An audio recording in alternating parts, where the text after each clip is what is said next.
بسم اللہ الرحمن الرحیم۔ زکوٰۃ کے مسائل، قسط نمبر 4۔ زکوٰۃ کی رقم کسی کو ہدیہ کہہ کر دینا۔ بہت سے لوگ نہایت ہی خوددار اور غیرت مند ہوتے ہیں، مستحق زکوٰۃ ہوتے ہیں، لیکن اپنی حالت اور اپنی ضرورتوں کا اظہار سب کے سامنے نہیں کر پاتے ہیں۔ کسی کے سامنے ہاتھ پھیلا کر مانگنا یا کسی کے آگے اپنی حاجت کا اظہار کرنا انہیں نہایت تکلیف دہ معلوم ہوتا ہے۔ روزمرہ کی ضروریات کے لیے محنت بھی کرتے ہیں، اگرچہ ان کی کمائی ان کے مسائل کے حل کے لیے ناکافی ہوتی ہے۔ ان کو نہ جاننے والے لوگ ظاہری حالات کو دیکھ کر انہیں مالدار خیال کرتے ہیں، حالانکہ وہ مشقتوں کے ساتھ اپنی زندگی بسر کر رہے ہوتے ہیں۔ ایسے لوگوں کو جان کر ان کی مدد کرنا بے انتہا اجر و ثواب کا کام ہے۔ معاشرے میں اس طرح کے لوگ بہت زیادہ مل سکتے ہیں، بالخصوص مالی اعتبار سے میڈیم گھرانے والوں میں اس طرح کے لوگ عام طور سے ہوتے ہیں۔ نمبر 1، مدرسے میں پڑھانے والے اساتذہ۔ نمبر 2، مدرسے میں پڑھنے والے طلباء۔ نمبر 3، چھوٹے اسکولز میں پڑھانے والے ٹیچرز۔ نمبر 4، روز کا روز کما کر کھانے والے یا ماہانہ 10-20 ہزار کی کمائی والے اپنے ہی احباب و رشتہ دار۔ نمبر 5، اور مسجدوں کے اماموں اور مؤذنوں میں اس طرح کے لوگ عام طور سے ہوتے ہیں۔ اس لیے امت کے مالدار طبقے کو چاہیے کہ وہ مناسب انداز میں ان کے حالات کا جائزہ لے کر نفل عطیات یا زکوٰۃ وغیرہ سے ان کا تعاون کی بھرپور کوشش کرے۔ ایسے لوگوں کی مدد اس طرح کرنا چاہیے کہ مدد کرنے والوں کا مقصد بھی حاصل ہو جائے اور ایسے ضرورت مند لوگوں کی عزت نفس کو ٹھیس بھی نہ پہنچے۔ اس طرح کے لوگوں کی مدد کرنے کا طریقہ یہ ہے کہ نمبر 1، اگر مدد کرنے والا شخص ایسے لوگوں سے واقف ہے تو ان کی مدد زکوٰۃ کے بجائے نفل صدقہ و عطیات کی رقم سے کرے۔ ظاہر سی بات ہے کہ نفل صدقہ ہدیہ ہی ہوتا ہے، اس لیے ہدیہ کہہ کر یہ رقم دے دی جائے۔ نمبر 2، اگر مدد کرنے والا شخص ایسے لوگوں سے واقف ہے اور وہ زکوٰۃ کی رقم سے ہی مدد کرنا چاہتا ہے تو وہ زکوٰۃ کی رقم ہدیہ کہہ کر انہیں دے دے، چونکہ زکوٰۃ کی ادائیگی کے لیے زکوٰۃ کہہ کر دینا ضروری نہیں، صرف دل میں نیت کا ہونا کافی ہے۔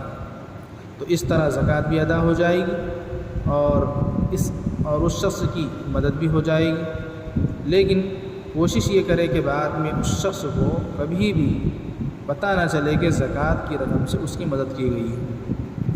نمبر 2، اگر مدد کرنے والا شخص ایسے لوگوں سے واقف نہیں ہے تو نفل صدقے کی رقم یا زکوٰۃ کی رقم ایسے بھروسہ مند لوگوں کے حوالے کرے جو اس طرح کے ضرورت مند اور خوددار احباب سے واقف ہوں، تاکہ ان کے ذریعے مدد کی جا سکے۔ ذاتی مکان اور ذاتی گاڑی ہو تو زکوٰۃ دینا کیسا ہے؟ نمبر 4، بہت سے لوگ سمجھتے ہیں کہ زکوٰۃ کی رقم صرف ایسے ضرورت مندوں کو ہی دینا چاہیے جن کے پاس ذاتی گھر، ذاتی گاڑی وغیرہ نہ ہو۔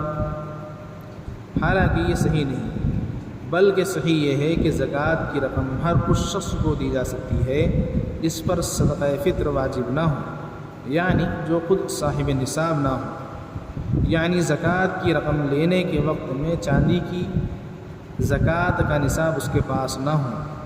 چنانچہ اگر کسی کے پاس ذاتی گھر ہے، گاڑی بھی ہے، لیکن اس کے پاس زکوٰۃ کی ادائیگی کے وقت 612 گرام چاندی کی قیمت کے برابر روپیے پیسے نہیں ہیں، یا پھر اتنے پیسے تو ہیں لیکن ساتھ میں قرضہ بھی ہے، اس کو زکوٰۃ کی رقم دینا جائز ہے۔ نمبر 5، کئی لوگ ایسے بھی ہیں جو اس مسئلے کی وجہ سے خود اپنا نقصان کر بیٹھتے ہیں، یعنی یہ جانے بغیر کہ سامنے والا شخص زکوٰۃ کا مستحق ہے بھی یا نہیں، ہدیہ کہہ کر زکوٰۃ کی رقم سے غیر مستحق کی مدد کر دیتے ہیں۔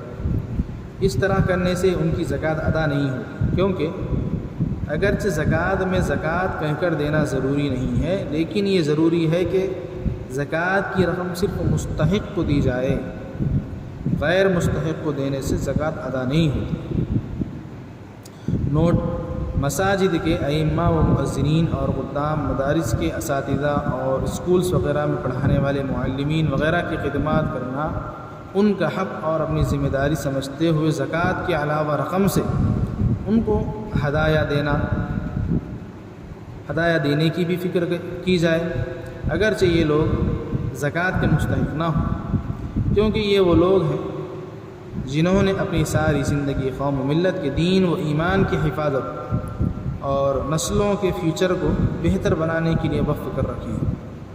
یہ نہایت ہی بے حسی کی علامت ہے کہ اتنی عظیم خدمات انجام دینے والوں پر بھی محض زکوٰۃ کی رقم خرچ کرنے کے بارے میں سوچا جاتا ہے، اور اگر یہ لوگ زکوٰۃ کے مستحق نہ ہوں تو عطیات کے ذریعے ان کی مدد نہیں کی جاتی، بلکہ اس صورت میں انہیں بالکل ہی نظر انداز کر دیا جاتا ہے۔